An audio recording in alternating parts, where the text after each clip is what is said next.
Welcome to episode 70 of Chew on This, a Nerds United podcast. I'm BJ. Vic. So this is our Logan review. So hopefully you caught us on Good Day Sacramento Saturday morning. Hope you didn't suck.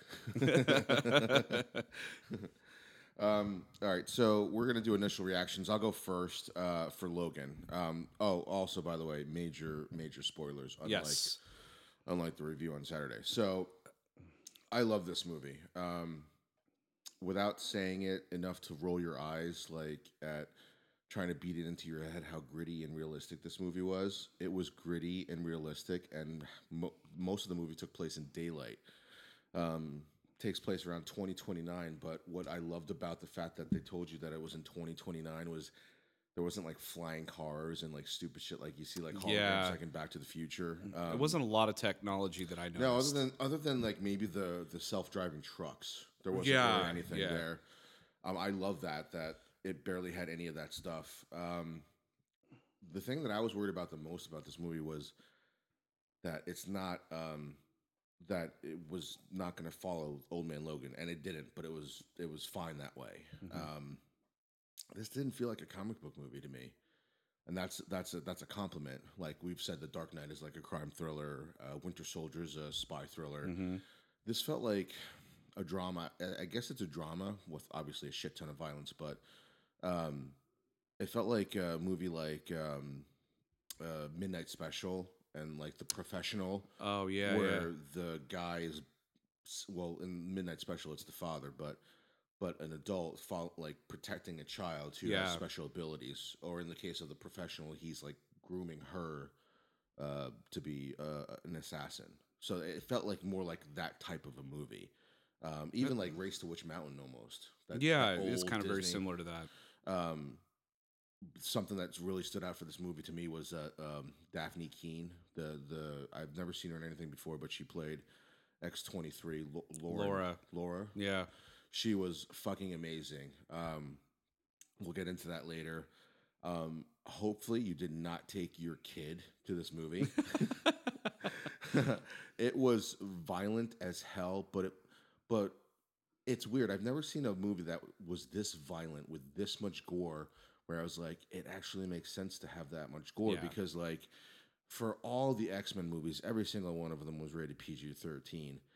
And you got to see Wolverine, like, scream, or I'm sorry, Hugh Jackman scream as Logan, but you never saw like what would happen if an assassin like had unbreakable body, trained like he is, and has razor sharp claws coming out of his hands. This movie shows you what that would look like, and it was. I don't think I've screamed "holy shit" so much in a movie theater before. Watching this, I guess I'll give one gripe. This is probably the only gripe. Or do you want to save gripes to the end? Let's save it to the end. Okay. So those are our initial reactions. Yeah, initial reactions. I loved it. Man, I loved it. I have to second that. I love this film a lot, and I love the fact that when I heard it was rated R, it was kind of like one of those things where I was like, all right, I didn't. Felt like they were following Deadpool. I kind of did. And then I watched it, and I'm just like, why didn't they make this before? Because the rated R part just makes a lot of sense, because he is a brutal, he's a killer, and I love the fact, it had cursing and whatnot. I think that's the one thing I wouldn't bring a kid to it. There is a lot of cursing. The violence was kind of, it was gory at times, like especially if they like hacked the head off or an arm or something like that. But it wasn't a lot of that. But there was a lot of holy shit moments with him hacking and slashing and whatnot. But my initial reaction, I did love this movie a lot. I love it is kind of like a cross country movie, with Professor X, and it's kind of a swan song to both those characters, which I thought it was a great idea to include Professor X. Like, I was really skeptical about that when I heard about that, but it just makes a lot of sense. And there's a lot of symbolism in this movie, I noticed, more than any other Wolverine movie or any other X-Men movie for that matter. The whole story kind of comes full circle. You know, we can go into that. Just remind me a little bit later about the symbolism, but there's a lot of things that happen at the very, very end of this movie that kind of makes everything come full circle. I will say this real quick before we get into the movie. Every time they've done a Wolverine movie, Hugh Jackman has come out saying, "This is the Wolverine movie that you've all Right. been waiting for." You finally And get to see him go crazy or berserk. yeah, and he says that again before this movie, and of course, I'm rolling my eyes. It's fucking true. It's so It's true. so fucking good. It's Very ridiculous. minor gripes, but this movie's fucking good. Well, let's go into your symbolism then, because I'm Okay. interested to hear what you got. So at the very, so again, spoilers, guys. We're gonna spoil the end of this movie. So at the end of the movie, Logan, he dies. He pretty much dies. And No, he no, he definitely dies. dies. He He dies. dies. Yeah, there's no pretty much. There's no dirt coming slowly before the credits coming up. But he has come full circle because it's hinted in the beginning of the movie, as well as the first X-Men movie. Not really even hinted. It was said by Professor X that you have potential to be the leader of the mutants, or a leader and a protector. And he didn't want that. He never wanted that. He didn't want to ever be that. He just kind of just ran around, and yeah, a lot of people got killed because of him and a lot of trouble, but he also saved a lot of people many times. But he didn't ever want to be the hero. He pretty much just wanted to be left alone. But his past obviously kept catching up to him in every movie. And so he actually protects the mutant kids at the end of the movie, and his full potential is realized. So like if Professor X would have been alive at that point, he probably would have went, yeah, see, that's exactly what I saw in you from the very beginning, is somebody that could be a protector and be a leader. So there's that symbol. The biggest one, though, I thought that was just so poetic, and I almost like rolled a tear, is that when they bury him next to the water and all that stuff. But right before the kids leave, Laura goes back to the grave and picks up the cross that she put there, and she turns it so that it makes an X, and then puts it back down, and she walks off. And then it just goes Logan credits. And it was just like, it was fucking beautiful. So a lot of symbolism like that throughout the movie. I love that scene because it was. It, if you think about this journey, he's been playing it for what, 15 years now? Since year 2000, Okay, from so the first X-Men movie. Yeah. 16 years then, because they finished filming last year. Right, So right. so 16 years he's been playing this character, and he is actually the last one of the original core X-Men to be on screen. Everyone else is gone. Um, that symbolism is kind of funny because it kind of leads into like my one gripe of the movie is is the fact that unless you read the Old Man Logan story, you have no idea what happened to the X-Men. Like you don't get it. And basically what they did in this movie, again spoilers, what they did in this movie is it wasn't okay. So a little backstory. So in the comic book, I think it's the first Old Man Logan story. It's so Wolverine, when he's old, he hasn't unsheathed his claws in a really long time. He's broken down like you see in this movie, but he actually has a family, and he doesn't act on the side of violence anymore. Mm-hmm. And nobody understands why he backed away from that. Nobody knows why he just stopped being Wolverine. So, what you come to find out later on in the story of the comic book is that he was tricked. I think it was Mysterio, but I can't remember who actually did it. Um, but Wolverine thinks that the Brotherhood of Mutants and all these other villains are coming in and breaking into the X Mansion, Mm. and he goes crazy protecting everybody in the house. He kills all of them, and then something wears off or whatever, and then reality sets in. What he actually did was he imagined people were breaking in, and the people he were actually fighting were the actual X-Men. So Wolverine actually murders every X-Men, including the children in the mansion, and that's what gets him to stop. Yeah, that would make you want to just like go into hiding. So so because of that, that's what happens in the comic book, and that's where you get the Old Man Logan story from. Well, that's why he stops, and that's his last journey. Anyway, in this one, it seems like they gave that bad thing happening To to Professor X. and he says it really subtly. You have to piece together the radio, that is the radio or the TV news broadcast where Mm-hmm. 400 people were injured and 7 X-Men were killed, and then they're like or killed, and then like right before she finishes the word killed, the scene cuts. Mm-hmm. Then you fast forward to that bedroom scene with Professor X, and he remembers what he did, and that he doesn't deserve a good night like he had. Remember, he started that Yeah, conversation. he had a. It's Yeah. the best night he's had in a really long time, and he doesn't deserve it. Mm-hmm. Like you're somewhat led to believe that it was Wolverine that did something wrong, especially if you read the comic book. But then you find out right there that it was Professor X, and he killed 7 X-Men. Yeah, You they just don't hinted know at who. that because Professor X in this one, he's. I mean, imagine being the strongest mutant in the world. He's with also these 90 something. massive. Oh yeah, massive brain power, right? And you have dementia. Just imagine, and like he has these like, or no, he had seizures or something like that. Seizures. And so that would like anybody within a certain radius around him would totally freeze. And if you were a mutant, you would like your brain is basically being fried, And so, which they show that happen a couple of times in the movie. Once, like really big compared. So yeah, so you kind of led to believe that he had something to do with a bunch of people getting hurt, and Wolverine grabs him and takes off with them, and they drive across protect country, him. yeah, to protect him and others from him. And then I guess like he becomes a limo driver. He's Yeah. a fucking works for Uber. But what's crazy is that what's kind of cool about the story is that there's like subtext things going here, and it's good storytelling because if you're watching if you're paying attention and trying to figure out the mystery of what happened to their what was their backstory leading up to that point, is that Logan this whole time has pretty much let Professor X think that it was Logan who did something really awful, and that's why he keeps calling him a fucking disappointment. He's basically like he's turned into Snape in this part. Yeah, he kind of does. He kind of lets Professor X just forget that he was the one who murdered the X-Men and why Logan took him to go running, and he's basically be taking his shit for this whole time. Yeah, for until like he a good figures it year. out, in the people's home. So that was cool subtext there too.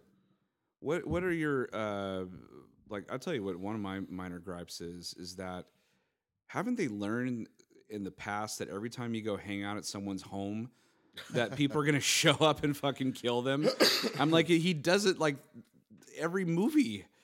He goes and hangs out with a nice couple, like an old couple or like a family. Like that was brutal. That scene was brutal when Yeah. X-24 like kills like the whole family. I had a clue that the X-24 was Wolverine's clone, like exact identical clone. Yeah. I liked. You want to talk about symbolism? There's symbolism there too because that guy's X-24 is dressed in all black, and he's just pure rage, like pure Wolverine berserker rage. And now you have this like subdued Wolverine or Logan looking back on himself, fighting his younger self. That's pretty good. And again, he's got a white T-shirt, but well, actually, he always has like a white T-shirt. Yeah. or a White but black and white. Yeah, black and white fighting against each other. Which actually, so if you want to take that symbolism even further, he's the loner, right? Yeah. So if he's fighting himself, he's constantly fighting his berserker rage, but this time it's actually like incarnate right in front of him. He actually needs somebody. He actually needs family to help him beat that. Yeah. So like it was if you really paid attention to that part of it, you think like, oh yeah, he beat his rage. Well, technically, no, he didn't. No, he didn't beat it. What actually saved him was family, which I thought was taking your symbolism even further. Usually, like especially like in Star Trek or way back, or even like way back whenever you have a bad doppelganger of yourself, you just add a goatee. That reminds me of Futurama when there was like the evil bender, and he had that little goatee. The little yeah, exactly. But that was even funnier because he's a robot. Oh, that just happened in the second Muppet movie, where the bad Kermit the Frog had the mustache.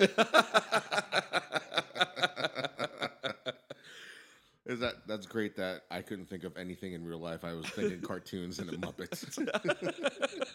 And I'm just thinking of Spock, evil Spock, with the goatee. Yeah, a lot of I mean, just to add to that, about the family, is that Professor X knew. I guess he'd been communicating with Laura for a while, but he kind of knew that that was his daughter. He even says it's his daughter, and of course, Wolverine doesn't want to uh, admit to that or even like have that notion at all because he feels like he doesn't deserve it. But there's that part at the very end where she starts calling him daddy. That just Oh that my that god, fucking killed me. that got me. You know, Like the whole time he's just, yeah, he, you kind of knew he would eventually, man up and help the kids. Um, but she really doesn't say a lot throughout the entire movie, but she's still fucking awesome. yeah, Um, and and half the time she's speaking Spanish to him. yeah, And then when he's like, he's right there on the brink of death, and he calls her daddy. I was like, oh god, fuck. That's the only thing that was missing was like I've had there was like a lot of holy shit moments in that movie, Yeah. like just fucking awesome action. It's crazy what would happen like if you actually again had a mercenary or an assassin have razor sharp claws. How is he going to kill or like stop his foe? Um, but here's another like what's crazy about the movie also is that like he's almost like a Jedi in this movie, and here's why I say that because and throughout this entire movie he never once used his anger or rage for offense. right, Every single time he's used it, it's to defend himself or defend somebody else. Like even from the very beginning of the movie where he gets his the car's supposed to be stolen. yeah, Those guys were just fucking asking for it. Um, so yeah, it's funny for him to have the background, especially if you've read the comic books of what he's done in his past, and then this entire movie, not once is he on the attack. Because no. even if you look at the last movie, the Wolverine, he's on the attack. No, actually, you know what? I don't think he I is. think he's usually in the defense, but I see what you're saying. Like, you know, this movie was. I mean, at the end, he was like trying to defend those kids. So like he was on the run. He was after those guys. He was for blood. He wanted to kill every single one of those people before they could reach those kids. But yeah, I mean, for the most part, like at the beginning of the movie, it's just pretty much like the other times where he would just take it, take it, take it, and then finally get enraged and just Well, go ape shit. well, the other times there was no talking.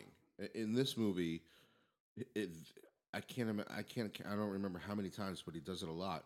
Every single time confrontation happens, he tries to let the other person get themselves out of it. Yeah, yeah, Like even when those ranchers of the water pump thing, like come in the beginning, before they're killed by X-24, they he gives them a chance to get out of there.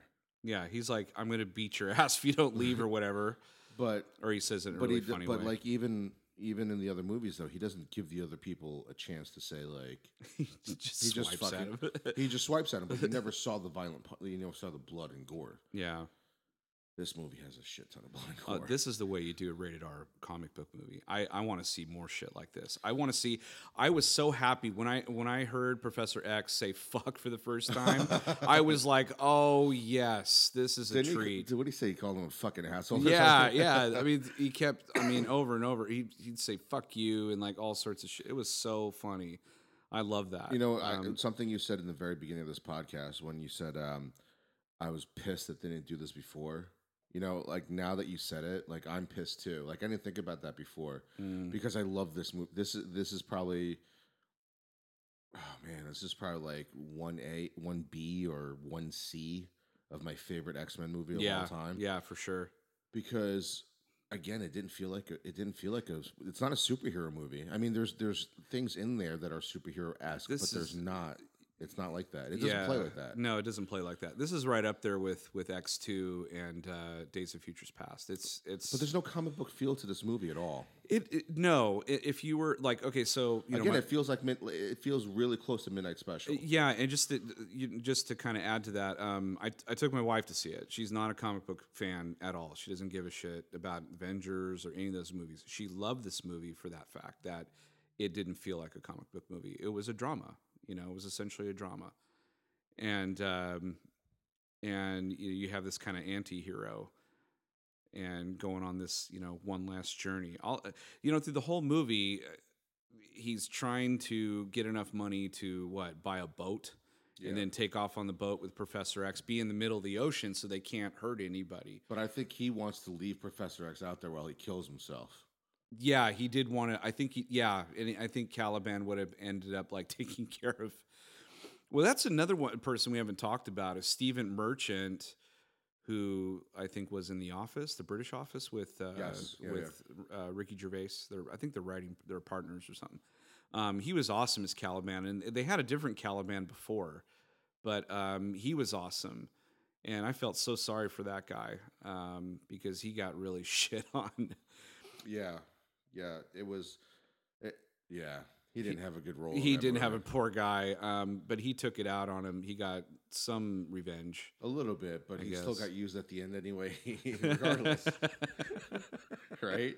Because there's Caliban essentially he's a tracker, a mutant tracker. He can sense mutants like anywhere, and that's why I thought that my only gripe was why. I mean, even Wolverine says to Professor X, he's like, "I think it's a good idea we hang out here longer than we have to. We need to get out of here." And they said, "No, we need rest." So I'm like, "That family's dead." yeah, They're they died brutally. Oh, bad. X-24 is fucking ridiculous. Yeah, he is definitely. If you could think of Wolverine, Berserker Rage, but an evil Berserker Rage. Oh, he makes Freddy Krueger look like a pussy. Yeah. There's a lot of gore in this movie, but again, it's not over the top, in my opinion. Anyway, I don't know if I'm being biased too because I love this movie so much. I mean, there's such thing as like gratuitous violence, and I don't think this movie is No, like I don't that. think it is. They talked a lot about that, about The Walking Dead this season, or the first half of this That feels this like- season. that feels They said like it it. was really like, yeah, some of it just felt really gratuitous to me.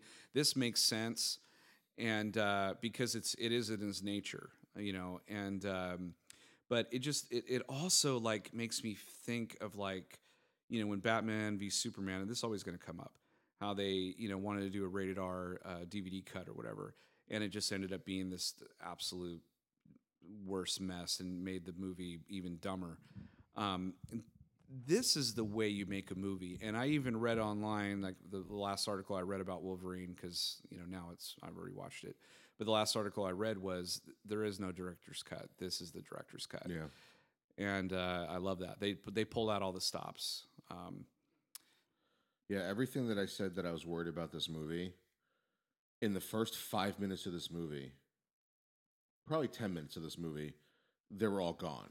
Like, Yeah. I'm usually not a one to like scream in the movie or like talk or say like things because I always want to I want to pay attention to the movie, like, yeah, I'll laugh or whatever, but like I don't say stuff out loud like phrases or sentences. Yeah, no, me neither. I'll laugh When he stuff like that. fucking first unsheathed his claws to kill those guys that were trying to steal his car, when he fucking stabbed the first guy in the fucking, like when he cut his arm off, I think was the first Yeah. thing. Either that or stabbing him through the face. It was just a reflex. I yelled, "Holy fuck!" Like Yeah, really yeah. loud Yeah. in the theater. I did that yelled throughout the shit. whole. Yeah, Yeah. me too. 10, Oh my God. 15 different times. And not like holy fuck. giddy. Like I was both like surprised, and then at the same time I was like, "This is the best. This is what I've waited for 15 years." Yeah, I think I had like literally a smile like on my face the entire movie, which is crazy because it is it is kind of a morbid, sad, depressing movie, but they do stuff in it that make it, I don't know, you're not It depressed. felt like It just- Marvel took this movie Yeah, away it's- from 20th Century Fox and said, "This is how you're supposed to do That's Wolverine." the fucking weird thing. I'm just like, did 20th Century Fox make this, or did they finally just go, you know what, go do whatever you want, we'll back it, because that's what it felt like to me. And Well, it felt like James Mangold, I think, was the director, right? yeah, Ma- yeah. Man- is it Mangold. Mangold? I think he do the Marsgold? Wolverine. Didn't do the last one. I'm not sure. I have to look that up. But But this felt like he knew the character. yes, yeah, absolutely. They hit everything just totally spot on. Just a quick segue, and then we'll Yeah, go back to it's James. Yeah, I was right. It was James Mangold. Okay, we'll go back to kissing Logan's ass here in a second. But there was a rumor that they were going to be teasing some sort of Deadpool thing or some sort of end credit thing, and of course the end credit, just by the way, never happened. Which was my other gripe. I was kind of pissed off that I waited that long. Oh, and the other thing for you, like, DC fans and everything, they don't, the rocks don't rattle at the end. Logan's dead. He's not going to come back to life. So Mangold did direct. He did direct the Wolverine, but he didn't write it. Okay, He wrote this one. he did. Yeah. Oh shit. Well, they should have just let him do it the last time. Damn. And I did like the Wolverine, but I got a lot of problems with that movie though. Yeah, for me that movie was good. It was pretty decent, but X-Men Origins was so goddamn bad. Yeah. Like comparing the Wolverine to this movie, it's not even close. No, it's not even close.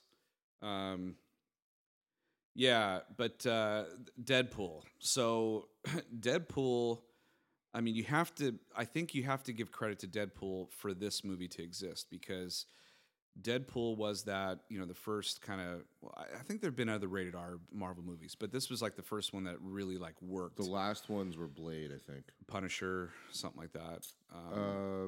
Was it Punisher and Warzone or whatever? Wasn't Warzone PG-13 though?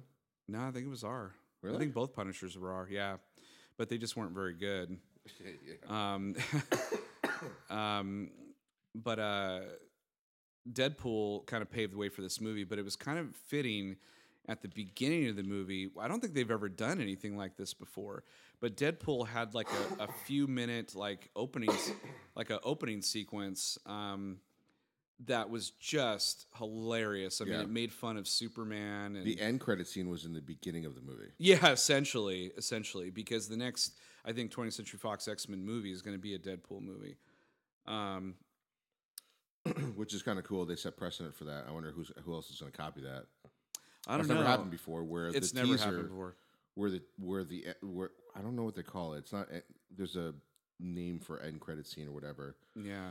But whatever it was, this is the first time it's ever happened in the beginning of the movie. And this isn't even a teaser for the next Deadpool movie. It's just like a one-off. It's just but it does.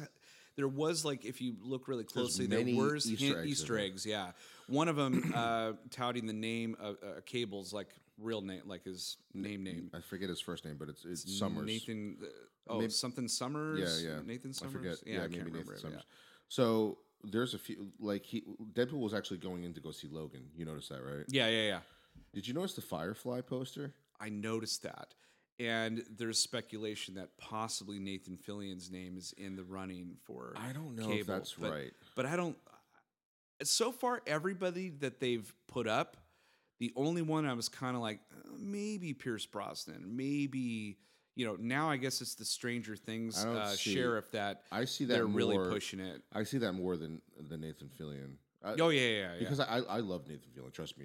I do too. I want him in something Marvel. Like if he was the same age as he was when he was making Firefly now, he probably other than Chris why can't I think of his last name? I don't know. Who's playing Star-Lord? Chris Pratt. Chris Pratt. Other than Chris Pratt, I would have said Nathan Fillion would have probably been a great Star-Lord. Yeah, he would have been. He would have been Drake too for the Uncharted movie. Yeah, he should have been. He's too old now. I think. I just don't see him being Cable. For me, Cable is just too serious, and Nathan Fillion. This isn't a knock on him. It's just he's like too charming almost. Yeah. Like if you've ever watched Castle, like there's a little Castle, bit. There's a little bit of Castle in. Oh my God, Mal. In Mal, yeah. Yeah. So like even as Mal, he's still very charming, and it's like I just don't see Cable's not charming. No, he's a straight man to Deadpool's silliness. So right, like there's a part of like Mal and Castle that would kind of get along, with Deadpool. Yeah. Like Cable has like like almost like a kind of mutual respect, but he kind of loathes him at the same time. Yeah, you got to get the right guy to play The that guy that role. they were trying, the guy who wanted to play, which was never in, I guess, talk, the army guy from Avatar. Avatar, yeah. He was in the Blind movie. He Yeah. probably could have. He looks the part. No, And, but I think his straight military like roles that he's been in kind of would be kind of good for it. I think what they're worried about, if I had to guess, I think what they're worried about is like that typecasting thing. Like they want somebody out of the ordinary or somebody to play that role. Well, I mean, Nathan Fillion's a good actor, so I mean, if that's what they were teasing, like, and he's going to be in there, like, I don't see him being Cable, but he's a good enough actor where I would probably be surprised. Yeah, and you have to trust those guys. The writers and the director, all those guys are doing a bang up job. Yeah, they want to try to get it right. Yeah. So maybe, I mean, but it was really random that a Firefly. Yeah, posters it were was in kind of there. weird. So, I mean, who else could it be from Firefly? Not Baldwin or Marina or maybe Alan Tudyk, but No, he not wouldn't. Tudyk. He wouldn't be. He was K2SO. I'd see Baldwin. I could see Yeah. Baldwin doing that. He but- could be Cable, I guess. I don't know. So far, what I've been hearing is that Stranger Things, that the sheriff, but I don't. He's kind of. I don't want to say he's a nobody. He's been in a lot of stuff as a character actor, but I didn't really see that. I don't know. I can see him. I can see him doing Cable. You can see me in Cable. Yeah, because he's been in a couple roles where he's kind of like that. I can just see him delivering Cable's lines. I just can't see Nathan Fillion being the charming person that he is, delivering the lines in that sense that Cable needs. Yeah. So, What are well, we kind of really gushed about this movie. So the casting, what I really love about this movie compared to a lot of other movies with kids is that the kid that they got, the child actress that they got for this movie is so fucking perfect. It's not even close to a lot of different, like the only thing I could compare it to is like maybe Hit Girl on Kick-Ass or something like nice. that. Yeah. Just the perfect casting. This isn't a Jake Lloyd situation by any means. It's such a perfect cast, and she has the look. She has the presence. At any point, she can just turn on you, and she's kind of scary. A lot of my holy fuck moments in this movie, holy fuck and like awesomeness, was from her. Yeah, oh yeah. When she's flipping around and doing the shit, oh my god, she's just as brutal as Wolverine. Oh my, she's ridiculous. She's like if you gave Black Widow like adamantium claws and shrunk her down a little bit. Yeah. Because she was doing all these moves. But it was really cool, like at the end of the movie, to see her and Wolverine working Oh together. my god, I love that. When they start shooting with the machine guns and he goes, "Get behind me and get ready," or whatever, and he starts swiping him, and then she just like jumps up his back and then lands on the guy. I was like, oh my god, that's so fucking You know awesome. what? You know what? I immediately thought, I was like, oh my god, this is their Avengers moment. Yeah, totally. Fuck yeah, it was too. I was a little disappointed in all of those kids because they had all those powers and they only had like one guy like kind of with a gun on him, and I'm just like, why can't you just overtake that fucker? You know, which when they killed one of the main bad guys. Yeah, but it took 7 of them to do it. Yeah, it takes it. Oh, but they fucked that guy up because they Yeah. used all their powers on him, Yeah. which was really fitting. It was pretty cool. Kind of interesting that they had a callback to one of the worst X-Men movies ever was X-Men Origins Wolverine. Because the guy, Dr. Rice, his father was the one who put the fucking adamantium in him in Origins. Yeah, that's the other thing. Maybe this is totally nitpicking though, but if you really pay attention to this movie, there's callbacks to pretty much all the X-Men movies, which doesn't make a lot of sense because they did all this time shit that kind of canceled out things. Right. So there was a lot of like, remember such and such, and all. I'm like, well, wait a minute, because they did the time thing, that would have been wiped out. Like your brain could start hurting if you really. I think they did that because kind of like a send off. This is the last Wolverine movie, so they're referencing all this shit. And then But it wasn't like it wasn't it went blatant in your face. No, Yeah. it wasn't. It was just like it made sense during the conversation. Right. I don't really have too many gripes. I mean, that I always get pissed off at time like line shit that doesn't get done right. But Consistency. yeah, but I think my only gripe was like it. I guess mainly probably because it didn't really matter to the story. Yeah. It didn't really matter like which X-Men were killed. You know, how bad was the damage in New York? You know, um, so I'm guessing that's probably why they left that backstory on the cutting room floor. But if you read the comic book, it's so fucking cool and like devastating at the same time. Yeah. When you finally find out what Wolverine did, That actually should be put on the poster. This movie is cool but devastating, or the other way around, maybe.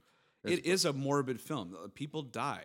yeah. You know, Professor X gets. I think a lot of people griped about how Professor X went out, but I Isn't thought, this like Shane too? And Shane was referenced hell a lot in oh this yeah, movie. yeah, totally. I mean, Shane was in this movie, Yeah. and the movie felt like Shane. It did feel like that. So I think that's what they went for. It's kind of a gritty western. You had Johnny Cash singing the song over the trailer. Yeah. it ends on a folk type song too. I think it ends on another Johnny Cash song, Yeah. actually, which he's doing. They're using Johnny Cash for Pirates I of the Caribbean. I think the best. I already said it. The best compliment I can give this movie is that it didn't feel like a comic book movie. No, it transcended that shit. Yeah, it's. And now that you've said it in the beginning of the podcast, like I am pissed that they didn't do this sooner. Like that they didn't give me a Wolverine movie where, you know, he's doing the military shit or he's fighting in World War One with Captain America and he's just going berserker shit and Captain America's telling him to stop. Like we're robbed of that stuff. It's wasted opportunity. The beginning of that Wolverine Origins movie could have been something. Spectacular. Yeah. And the weird thing is the way I think the way the Wolverine began was pretty decent, but the way this movie began, you saw like, oh, I'm in for a fucking ride in this movie. Like it's gonna be emotional. Talk about like highs and a high, right? Because now I'm laughing my ass off because of the fucking the little teaser from Deadpool. I'm laughing my ass off. Yeah, totally. Then all of a sudden, I see Wolverine just cut these fuckers to shred. Where like you know in the Singer versions and the who the fuck directed the third movie? Brett Ratner. Yeah. Like it's forgettable. Yeah, like the movie is like it's not even comic book violence because in comic book violence, if you would see that shit. Well, it'd be a robot or some shit that he destroyed or an alien, which you don't care about. But humans, you know. You don't really. I mean, he's killed tons of soldiers, tons of no name, no face soldiers. Like even in the X-Men 2 when they attack the mansion. Oh yeah. But what's weird is like throughout every single X-Men movie, right? No matter how many people he's killed, you don't see any blood. No. The only blood you see is Wolverine's because he can heal. Yeah. So it's almost like 20th Century Fox was like, well, we can get away with this kind of violence because it's like Jesus, he's back from the dead all the time. You know, subconsciously we're telling him that this is like, you know, Jesus on steroids. I think it's just the rating system. You know, you have to like it's okay that you can see his skull. That's metal because it'll grow back. You know, but if he's going to kill somebody with his razor sharp claws, we can't see any blood. They did a good job, like showing his regenerative powers, like just was starting to fail. Yeah, and he was sick. You know, and they kept hinting at that it was adamantium that was killing him, but they didn't really say it until toward the end. But they kept saying there's something deep inside of you that's killing you. You know, and then of course he's like, I already know what it is. Yeah, but. It's really cool because he gets shot up a lot, and then like way later, he's like grunting and everything, and then like the bullets, the bullets are slowly coming shitting out bullets in his body. I had my morning coffee. Now I could push this out in a bread muffin. Shit these bullets out better. That'd have been funny if he sat on the pot and just like they just ting ting ting ting. Well, it's kind of weird because I mean, what in the comic books, it's hinted. I don't know if it was. I can't remember if this is confirmed or not, but it's hinted at the fact that the adamantium actually improves Wolverine's healing factor. So in the comic books, there's one. I forget the name of the comic book, but it's an X-Men comic book, obviously. But it's Magneto fucking liquefies the adamantium in Wolverine's body. Like and rips it out, doesn't he? rips it out of his pores. Yeah. And the only reason why he survives is because of his healing factor. Mm-hmm. And then this is when Wolverine became the bigger even a bigger badass because he didn't have his healing factor as like his healing factor. He wasn't run down like this Wolverine was Yeah. in this movie, but his healing factor was slow. He still had he still had the same agility and all the other stuff, Just he couldn't but he heal couldn't as heal quick. as quickly. Yeah. And he didn't have if he broke a bone, he would break a bone because he had no adamantium. So what you kind of hint at is that the adamantium actually speeds up his healing factor, because when he loses his adamantium in the comic books, he has to actually unsheath his bone claws, Mm-hmm. because that's the first time you actually saw his bone claws ever in comic books. That the bones were already there. They just you thought the whole time that the government gave him those claws, but Right. No, they were they just in there. grafted on the bones. So he has to keep doing that and piercing his arm with his hand. And like every time he does it, he bleeds. And he basically says, like, well, I was healing so fast before. Anytime I unsheathed my claws, it would instantly heal. Right. Which is crazy to think about because I never thought about that. No, I never thought about that either, and I also didn't think about. I just love that was one of the best lines of the first X-Men movie. And she's like, when Rogue asks him, "Does it hurt?" and he says, "Every time." I was like, "That's fucking cool." Yeah, and he does. Yeah, it's fucking awesome. No, we can't say enough of good things about this movie. There's just so many. There's so many awesome moments with him finally showing the full potential of the Wolverine and what he's capable of doing. And You got to see one last hurrah of Wolverine when he took all the medication. oh yeah, that's right. He When had he- that like he was only supposed to use a little bit of that syrup, a little bit at a time, and it said on the note, "Don't use it all at once." And of course, he does it because he knows if he doesn't, like it'll give him the energy he needs to defeat the enemies, but it kind of starts wearing off just as quickly too. And it fucks him. It leaves him vulnerable to die if he. And of course, he gets like a fucking log like pierced through his stomach, so there's no way to like come back from that. Yeah. He couldn't heal fast enough. But no, I mean the movie is just. I can't even say enough about it. Like we've spoiled the shit out of this movie, but honestly, even if you didn't see it and you're just listening to this, you need to go see it. We because can't do you're it still enough in for a treat. justice. No, we can't not do at enough all. justice of just the action sequences alone are just fucking awesome. Yeah. Yeah. Every time, every time that Logan or X-23 like fight, it is fucking pure joy. it is, it's as good as like when Deadpool breaks the fourth wall. Oh yeah, for It's sure. that good. For sure. And it's fearless. This movie's fearless. They don't pull punches. They just go balls to the wall from the very beginning to the very end.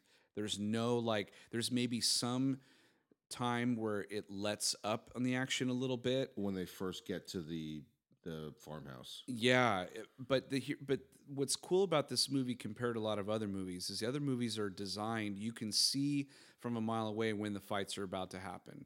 This movie, it's just like shit. People just fucking show up and then just start going ape shit, and you're like, like there's no time to like think or anything. They're always on the move. And Yeah, it's a cat and mouse type movie. Yeah, and you're in for this whole ride. It's you're really along. fucking awesome. You're along for the ride. It's a great swan song for both Professor X and Logan. And I think I've read. When you said that, Yeah. oh, fuck, my heart was breaking here too during the movie when he picks up Professor X, because Professor X sees that it's Logan, but it's really not Logan. Yeah. And he might have been delusional about what was going on. And he runs up to Professor X, grabs him, and he's like trying to say to him before he dies, because he knows it's going to happen. Yeah. He's like, it wasn't me, like letting him know that he didn't go berserker and fucking just kill him. Right. That part was like breaking my heart, because I was like, oh my God, he's going to fucking die, thinking that Logan actually killed him. Yeah. All right, sorry, go ahead. No, that's a good point. It was heartbreaking. But there've been people online writing like, oh, Professor X died shitty, and like, well, Logan died shitty and all that. And I said, you know what?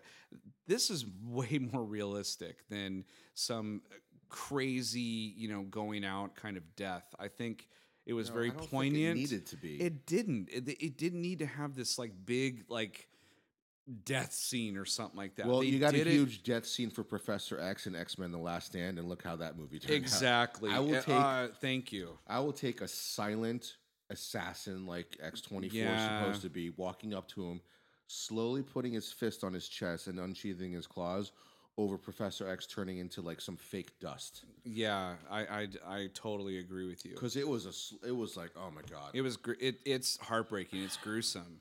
And he lived just long enough to talking to him about. I think one of his last words was "slipstream boat" or something like that. He was talking about the boat. It's like, you got to do that, and then he just croaks, and you're like, oh man. And he buries him next to the water. Yep. Yeah. Yeah. I mean, that's a great scene too. Shit. It's beautiful. Yeah, where Logan can't even talk, and that's I think it. He kind of cries like when he kills Jean Grey, but the movie at that point was so fucking bad I didn't care, Right? Because I hated the whole Phoenix Saga thing for that movie. It seriously felt like Brett Ratner never read a comic book. No, and they're trying to do it again, too. Really early too, which I don't agree with. But no, it almost felt like Singer wanted to take that storyline back and from Ratner. He's never gonna get to do it. No, he's never gonna get to do it. Not after that movie. He's like, God damn it! I knew I should have done flying garbage. Who the fuck said flying garbage? It's in right now. It's just in. There was no flying garbage in this movie. No. I think Twister did it best with the flying garbage. Yeah, let's leave it at Twister. All right, so diversity ratings. You go ahead. Oh, diversity. We're doing diversity first? Yeah, we always do diversity first. Oh, I thought we did the ratings first. Diversity. Well... All right, well, let's give an explanation of what diversity is. Well, okay, yeah. Our diversity rating, anyway. We have if there's a lot of diversity, in other words, it's race, gender, that type of thing.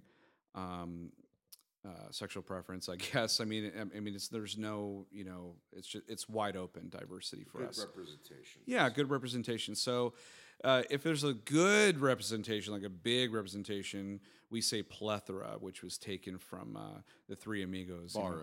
Borrowed. Yeah, not taken. Yeah, borrowed. A plethora. And then if it's like middle of the ground, then it's a Jan Brady, which I'm hoping you would get that reference. Actually, Actually, some people might not know. I feel a little dated, like yeah, really that. dated. So Jan Brady's the middle child. So yeah, the middle child, and then of course we have Casper, which is white as a ghost. So yeah, with this movie, I it's funny because since we started the diversity rating, I've been really paying attention to movies. This one I didn't really pay. I was paying. The movie was so good that I stopped taking notes in my head. So I don't know. Like, I know it's not a plethora. I know that for a fact. But I don't even think, was it really a Jan Brady? I mean, there wasn't really. You had a gender bender, Wolverine, the X-23, and you had a little one of the kids I think was black. That poor guy, he was chubby too. He was running so hard when I'm like, I was looking at my wife. I'm like, he's gonna get caught. He can't run Everybody fast in the enough. theater was laughing. And we were laughing. I don't think it was meant to be funny though. No, it wasn't, because it was horrifying. They were running after the children, but this poor little fat kid was running his heart out. And I'm like, no, dude. But he had a fucking awesome kill though. Oh yeah. He made back for his pudginess. Yeah. By his fucking power. It's all those fucking tweakies. I'm gonna kill holy you. Shit, man. He fucking made up for it. Yeah, he did. He had an awesome kill. He's like, chase down the fat kid. Fuck you. Yeah. Fry your ass. Catch me, motherfucker. Yeah. If you dare. Yeah. So I don't know. I want to say it's just all white people in this movie. Mostly, the only thing that's holding me back from it is that the other there's two main characters in this movie. A white dude, which is Logan, and then Professor X. And Caliban. It's what's her face? It's X-23. X-23 is Hispanic, right? I mean, exactly. Yeah. But other than that, it's pretty white. Pretty Casper. Yeah, I'm just gonna say, like, it's Casper plus. I don't know, like, or you could go the other way and say Jan Brady minus. Yeah. Yeah, it's an in-betweener just because of the main character.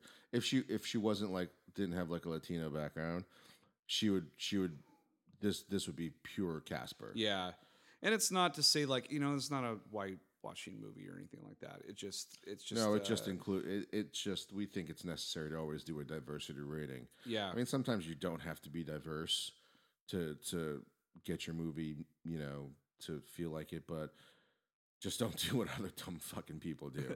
Don't make the movie take place in Japan and then put a white person in it. We're looking at you, Ghost in the Shell. Yeah, or I know it's a Chinese production, but over here in the States, we don't want to see one white guy save all of China.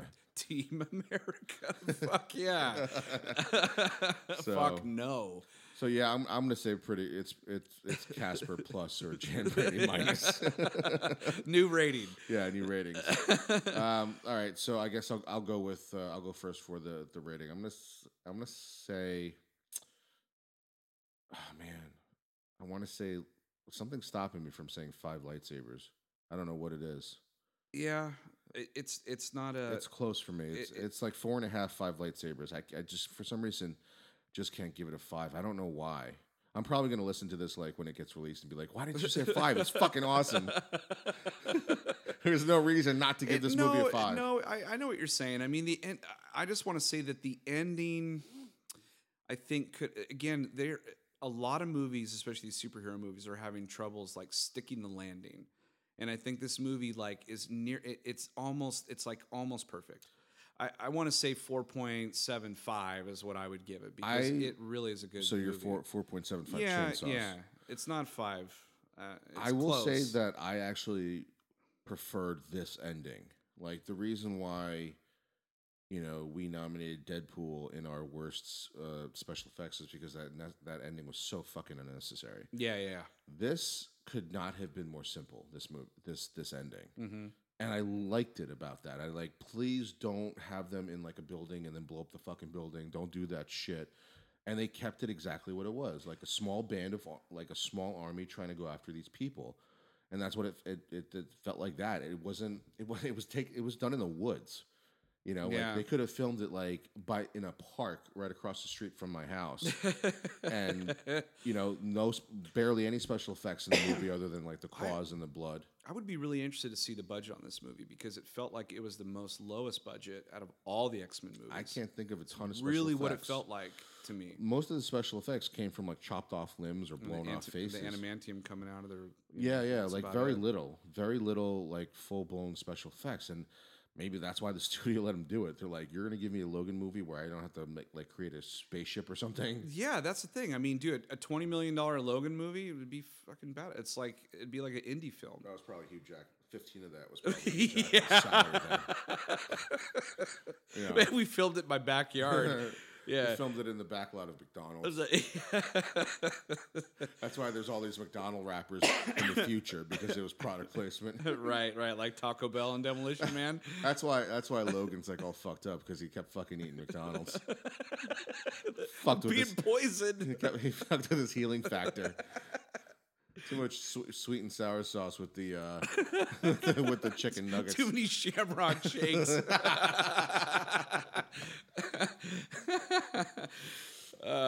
Or what's the AM Crunch Wrap from Taco Bell? Oh man, that stuff's good. It is good. It's so fucking good. But it's so bad for you. It fucked up Wolverine. It's like it made him. You know what Wolverine should have got for that limp? That stupid fucking knee brace that Bruce Wayne got. Shit, when he gets fucked up by X-24 and he doesn't heal, like when he lifted up his shirt and he had that gouge, I was like, holy shit. Yeah, they are not holding back at all. Fucking Taco Bell did that. Yeah.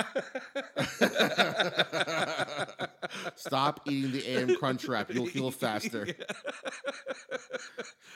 I mean, this was like, he drank so much. It reminded me of that wound, that flesh wound that you're talking about. Not flesh wound. It was it was fucking horrible. It reminded me of the special effects makeup in American Werewolf in London. Oh, when he's sitting in the movie theater and his friend sitting next to him and his face like fucking half off. Yeah. That was on Wolverine's side. Speaking of that, you kind of saw it coming with the adamantium bullet.